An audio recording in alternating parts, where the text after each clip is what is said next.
Hey guys, so today I want to talk about some products that were previously holy grails, things that I thought would be my forever ride or die favorite products that I have since replaced. They have been dethroned, if you will. I know I've seen other creators do similar videos. I've seen Kelly Gooch do videos in this series, as well as Samantha March, so I will leave theirs linked below as well. They were definitely the inspiration behind this video. I was just recently realizing there are a lot of products that used to be like my tip-top favorites. I would recommend them all the time, but I've since just found something that I like better for one reason or another. So let's go ahead and dive on in. So one thing I want to start with that I have dethroned is the e.l.f. bite-sized eyeshadow quads.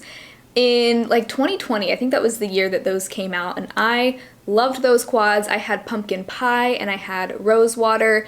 I ended up decluttering pumpkin pie just because the shades weren't quite right for me, but rose water I loved so much. I was always talking about it. It was all I wanted to use for a while there. And I unfortunately kind of fell out of love with that quad. After I'd had it for like a year, first of all, I kept having to repress the shades because they were so crumbly. And I do think that that caused the shades to maybe not perform as well over time, but I also felt like it expired relatively quickly. Normally eyeshadows don't really expire for me. I mean, you know, if I've had something for like 5 years, the formula might start to change, but if I've had an eyeshadow palette for like a year, you know, that I usually don't run into any issues with the shadow formula like turning or not working as well. But for some reason I even felt like the shades that I hadn't repressed in that quad, they just started to not perform as well. They weren't showing up as well as they once did, and I feel like after kind of the hype wore off, I was feeling less and less excited by those palettes. But I've since found something that I like even better. It only costs $1 more, but it comes with 2 extra shades, and I think that this is even better. This is the Essence 6-pan palette in the shade Coral Me Maybe. They have a whole range of different color stories in this series. This is the only one I have so far, but let me tell you, I am tempted to pick up more of these because they are $4 a piece. It actually smells good. I only realized that after, I think I heard Robert Welsh say that his smelled good, and they actually do really smell nice. It smells kind of like vanilla, very subtle. Like I don't find that it bothers me at all when I'm putting it on my face, but has a nice little scent there. Which sometimes I feel like cheaper makeup can have like a plasticky or like chemically smell, so it's kind of nice that it smells like that. But I've already used this in a couple of videos. I used it in my content creator confessions tag that went up yesterday, I think it was, or at least earlier this week at some point. But I did just like a one shadow look with that shade. I also did a video testing out a bunch of makeup under $5, and I did a look using all 6 of the shades in that video as well. So check those out if you want to see some looks that I've done with it, but I just can't get enough of this little palette. I love the color story. They have a green one, I think a blue one, a taupe one, like a nude one, a pink one. There's like a ton of different options, so I am just thrilled with this little thing, and I feel like it is definitely better, it just feels like better quality than the e.l.f. bite-sized quads. Even the packaging also feels just a little bit nicer. So, and keep in mind, I really only had rose water, so maybe some of the other shades of it are different, but I do think you get a little bit more bang for your buck with the Essence, so that is why it has dethroned the e.l.f. bite-sized quads. Okay, so let's talk about another product that has been dethroned. I didn't think I would ever dethrone this because this has been a holy grail for like 3 years now. If you know, you know. It's the ABH Dip Brow Pomade. I still like this product, don't get me wrong. The thing I've always loved about this, and I'm sure this really goes for any brow pomade, this is just the first one that I've tried, and it has lasted me going on like 2.5 years now. Wait, when did I get this? 2019? Yeah, I've had this for 2.5 years. I still have a ton left. If you want the most bang for your buck with a brow product, a pomade like this is the way to go. Now, some might dry out before you even would use them up, but at least with this one, I mean, this one is still going strong. It's still very creamy. It hasn't started to dry out on me at all. So you will get at least like probably 3 years of almost daily use out of one pot of this, and full price is like $21, so that is a really good bang for your buck. So that's what I love about this so much. I also like it as a brow product. The shade taupe in this is perfect for my brows. Once I got past that kind of initial learning curve, I found it very easy to work with. As long as I use like a light hand with it, I have no problems. And you know, it lasts well, all of that. It's a great product. But lately, all I've wanted to use in my brows is the Urban Decay Brow Blade. This is what I have in my brows today. I just feel like I have the best brow days when I use this, and especially when I go back and, you know, edit my videos, I'm like, wow, my brows look good. What was it that I was wearing? Oh, Urban Decay Brow Blade. Like, Every time it's this. So this is just really what I wanted to reach for lately. The thing that made me initially switch over to a pomade was just that I realized I was going through so many brow pencils that it just felt like kind of a waste. So that kind of solved that problem. Now this brow blade, really my favorite thing about it is the marker. It does come with both a pencil and a marker. I use both. I use the pencil to fill in the tail of my brow, and then I use the brush tip marker to fill in the front. I love it because I just get the most hair-like strokes with this kind of like very fine tip marker. I'm not necessarily married to the Urban Decay one. Like I definitely want to try the NYX one and the Milani one because I've heard those are really good too. And I do think, at least so far, this has lasted me a lot longer than a pencil normally would. I think like the marker, I'm not sure how long it'll take to dry out, but so far it has been kicking for over 6 months. So this does feel a little bit more cost effective to me than just a pencil. And I actually don't love the pencil side of this that much, especially the tone. I have the shade Taupe Trap, and I do feel like the pencil side is a little bit warm in my brows, but the marker side isn't. So I probably wouldn't buy this exact one again, but it's more just like the style of product that has dethroned the pomade for me. I'm just really loving the effect of a fine tip brow pen like this. I love the precision. I love that I feel like I can really use less product to fill in my brows overall, but the look is still very nice and like structured, but not too structured at the same time. Yeah, I never thought I would dethrone my dip brow pomade, but here we are. By the way, this eye look there will be a little tutorial of this in Sunday's video, so stay tuned for that.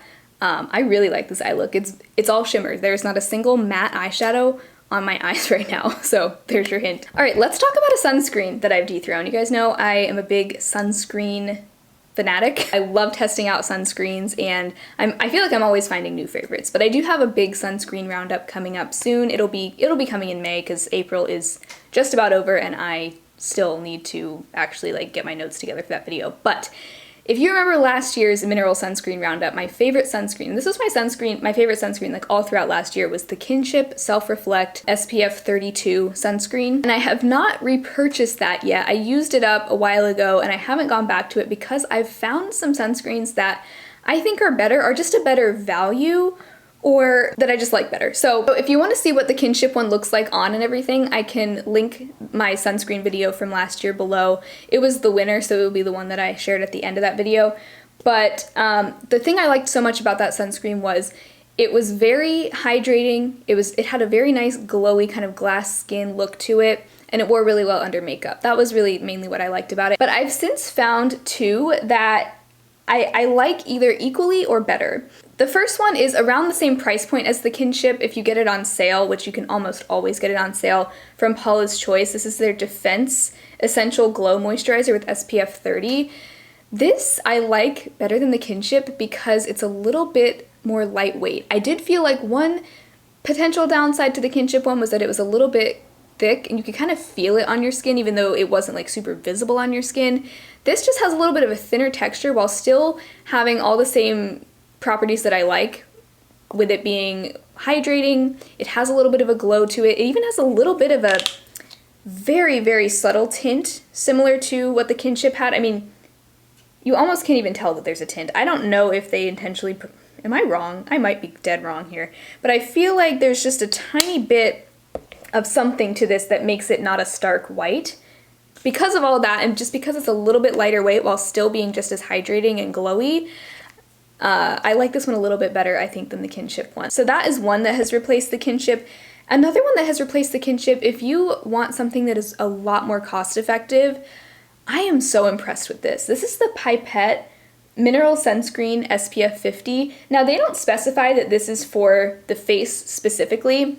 It is in a bigger tube than most other face sunscreens. This comes with 4 fluid ounces, 120 mils, whereas most face sunscreens come with around 2 fluid ounces or 60 mils. So it's double the size, but this is $15 at Ulta. No, I'm sorry, not even $15, $12 at Ulta. So you're basically getting double the amount for half the price of like a Paula's Choice or a Kinship sunscreen. It's right around half the price. So amazing value. Now this doesn't have any kind of tint, but it has just a really pleasant feel on your skin. It really does just sink in. There's really basically no white cast on my skin. Now, keep in mind, I don't know how it would look on deeper skin tones.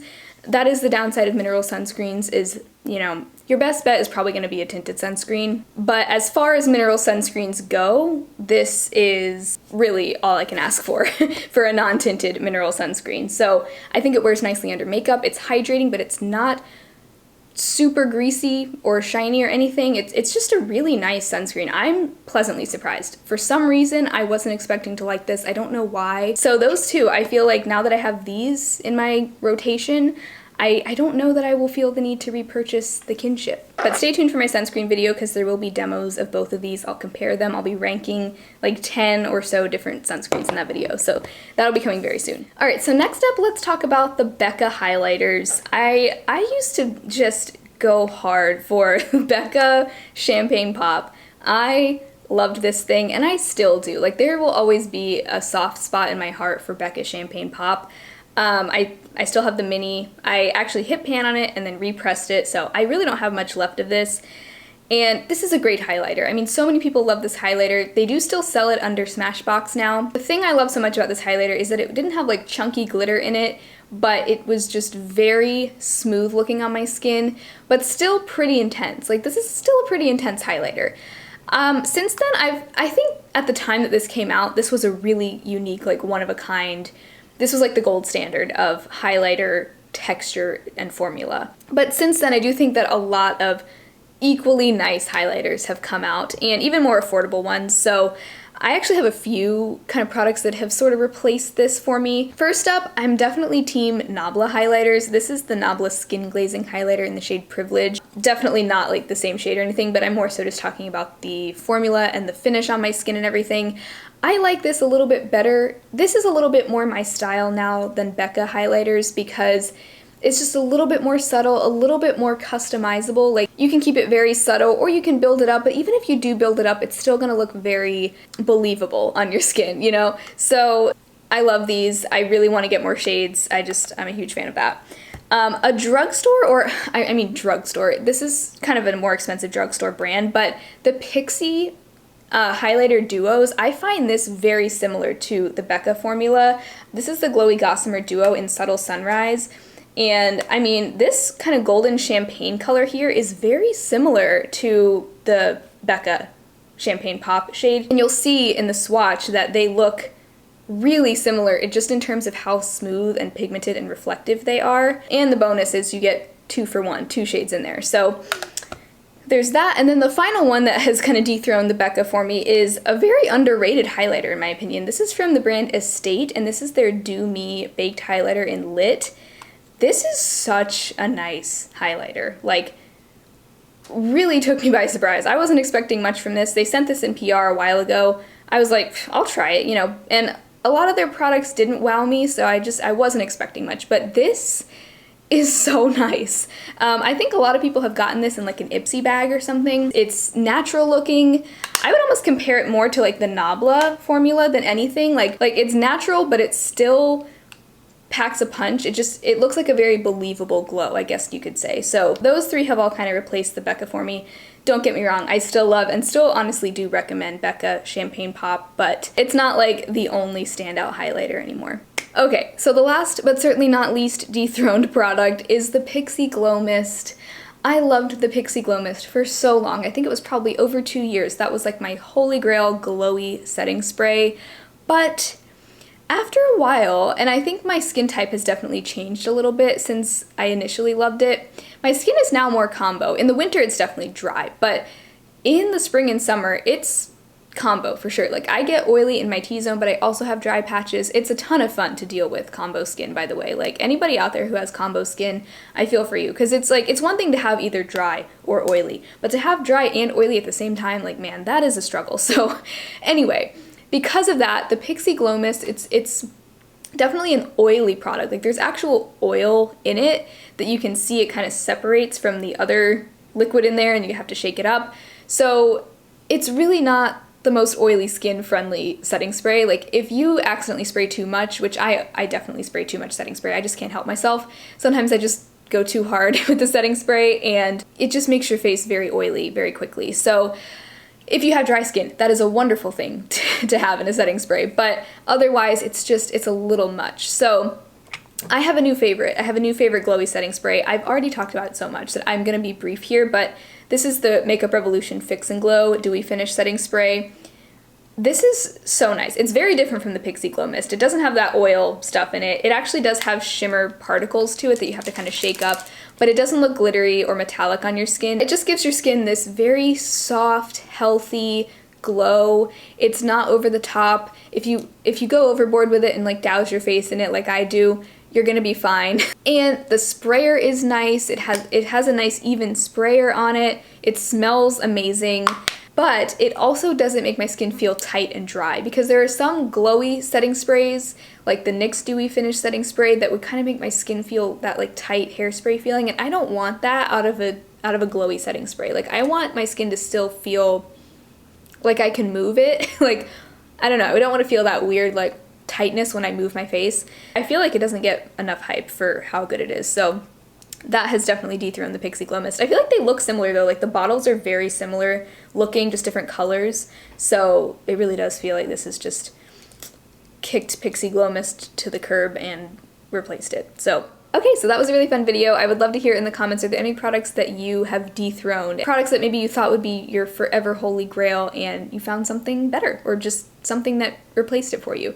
I would love to hear about that in the comments below, but if you enjoyed this video, be sure to give it a thumbs up, subscribe to my channel if you've not already. I upload 4 videos a week, and hopefully I will talk to you again very soon in my next video. Bye!